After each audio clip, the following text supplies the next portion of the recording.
Hello, welcome back to the channel. Today we're diving straight into how to use ClickUp Docs to create internal wikis, a fantastic tool for centralizing your team's knowledge and procedures. Let's kick things off by opening up ClickUp on your browser. On the left-hand side, you should see the Docs button.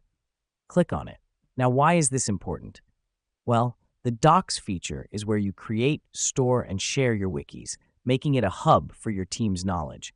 Now that we've done that, hit the plus New Doc button to create a new document. This is where the magic happens. The reason we do this is to start populating our wiki with the necessary information. Next, give your document a title, let's say Company Procedures, and then start adding your content.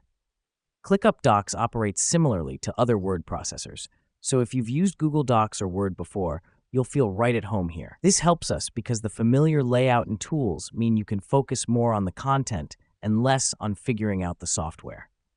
It's also important to remember to use the Share button at the top right so your team can access the wiki. Set the appropriate permissions and you're good to go. This is crucial because a wiki is only as good as its accessibility. Now you must be wondering, why use ClickUp Docs for internal wikis?